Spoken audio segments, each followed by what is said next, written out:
Hello and welcome back to the sports recap where I'm going to talk about some sports news from the previous week. Not a huge amount happened in any of the leagues really other than the NFL this last week, so most of the stories are going to be about football for today. To start out, the first week of the NFL playoffs concluded this weekend.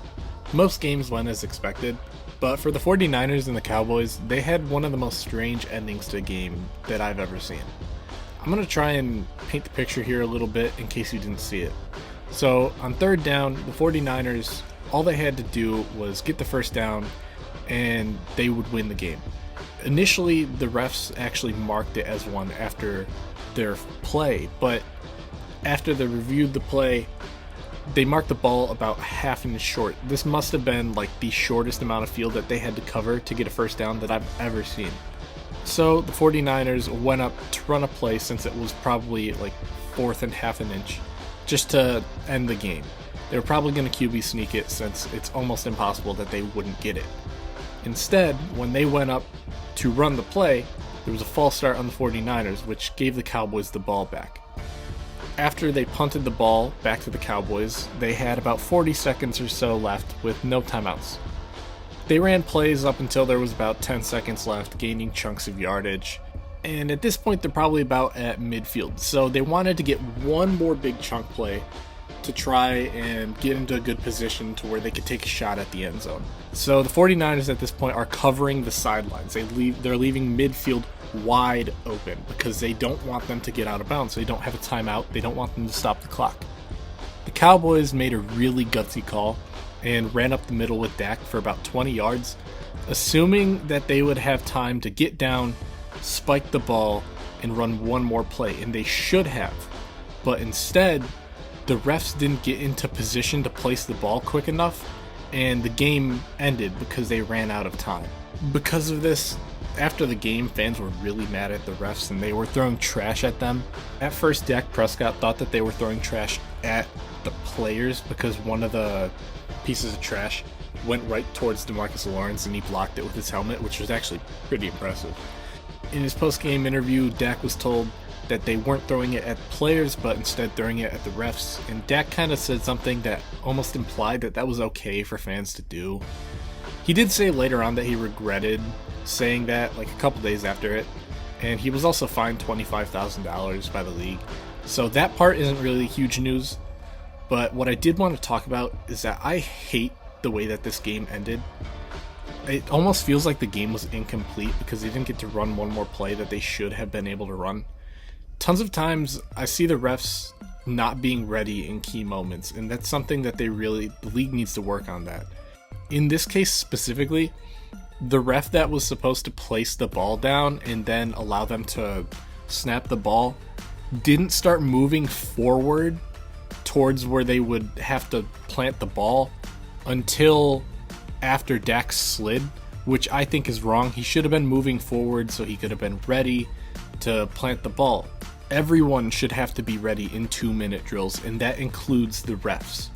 Another thing that happens, this didn't happen in this one, but sometimes I see opposing players laying on a player with the ball after they tackle them longer than they really need to try and prevent them from getting up, getting in position, which I also think that shouldn't be allowed. You should get fined for that.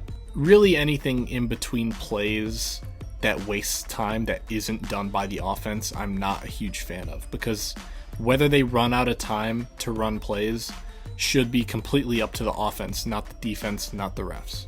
In my opinion, I would really like if the NFL took college football rules where a first down in the last 5 minutes of the game stops the clock until the ball is set, in order to avoid things like this where it seems like the game almost isn't finished. However, knowing that this isn't the rule, the Cowboys really should have taken that into account, and I overall think it was a bad play call for the situation. Up next is a story that I completely had thought happened already.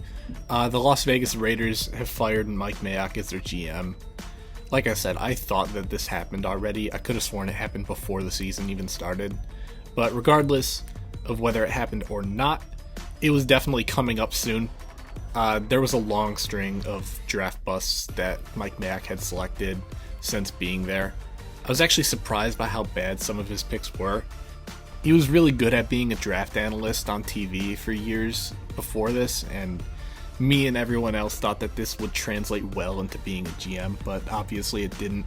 I think what happened is that Mike Mayock kind of got in his head a little bit and was overthinking when he was the one that had to make the selection, rather than talking about what someone else should do. It almost seemed like Mike Mayock was trying to get the steal of the draft, even though he was picking in the top 10. Whatever it is that happened, hopefully we will see Mike Mayock back as a draft analyst on TV soon. And now, once again, it is time for me to go through the slightly less notable stories really quickly. Sticking with the NFL to start, the Kansas City Chiefs roster got slightly worse in their ability overall to drive, with the addition of former Raiders first-round pick Damon Arnette.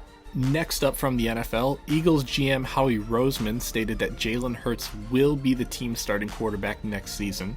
Another piece of news from the NFL, many people within Michigan believe that Jim Harbaugh would accept a head coaching job from the Raiders if it were offered to him.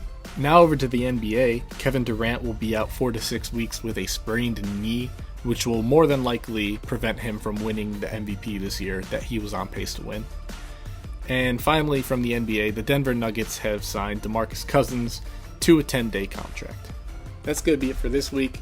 Let me know in the comments if there's a story that I missed that you would like me to talk about.